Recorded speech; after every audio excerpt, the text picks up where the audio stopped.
ವಿವಿಧ ಬೇಡಿಕೆ ಈಡೇರಿಸುವಂತೆ ಒತ್ತಾಯಿಸಿ ಪ್ರತಿಭಟಿಸಿದ ರೈತರು. ವಿವಿಧ ಬೇಡಿಕೆಗಳನ್ನು ಈಡೇರಿಸುವಂತೆ ಒತ್ತಾಯಿಸಿ ರೈತರು ಹೊಳಲ್ಕೆರೆ ಕೃಷಿ ಇಲಾಖೆ ಕಚೇರಿ ಮುಂದೆ ಪ್ರತಿಭಟನೆ ನಡೆಸಿ ಮನವಿ ನೀಡಿದರು. ಹೊಳಲ್ಕೆರೆ ತಾಲೂಕಿನ ಎಲ್ಲ ರಸಗೊಬ್ಬರ ಅಂಗಡಿಗಳಲ್ಲಿ ರೈತರಿಗೆ ಕಾಣುವಂತೆ ಬಿತ್ತನೆ ಬೀಜ ಗೊಬ್ಬರಗಳ ದರ ಪ್ರಕಟಿಸಬೇಕು.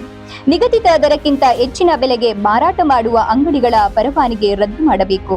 ಅಕ್ರಮವಾಗಿ ರಸಗೊಬ್ಬರ ದಾಸ್ತಾನು ಮಾಡಿ ಹೆಚ್ಚಿನ ದರಕ್ಕೆ ಮಾರಾಟ ಮಾಡುವ ಅಂಗಡಿಗಳ ವಿರುದ್ಧ ಕ್ರಮ ಕೈಗೊಳ್ಳಬೇಕು ಎಂದು ಒತ್ತಾಯಿಸಿದ್ದಾರೆ. ಚೆಕ್ ಮಾಡಿಸ್ಬೇಕು ಇಲ್ಲಿ ಏನಾಗಿದೆ ಅಂದರೆ ನಾವು ದಾಖಲೆ ಕೊಟ್ಟಾಗ ನಮ್ಮದು ಅಕೌಂಟ್ ಇರ್ತದಲ್ಲ ಅದು ಡೈಲಿ ರನ್ನಿಂಗಲ್ಲಿ ಇರಲ್ಲ, ಅಕೌಂಟ್ ಹೋಲ್ಡಿಂಗ್ ಆಗಿರುತ್ತೆ, ಏನೇನು ಆಗಿರ್ತದೆ ಅದನ್ನು ಸರಿ ಮಾಡ್ಕೊಳ್ಳಿ. ಅದು ಯಾಕೆಂದರೆ ಎಷ್ಟು 11 ಲಕ್ಷ ಕೊಟ್ಟು ರೈತರು ಇರೋದ್ರಿಂದ ಅದು ಸೆಂಟ್ರಲ್ ಸಿಸ್ಟಮ್ ಇರುತ್ತೆ. ನಾವು ಏನಾಗಿದೆ ಅಂದರೆ ನಾವು ಚೆಕ್ ಮಾಡಿ ನೋಡ್ಬೇಕು.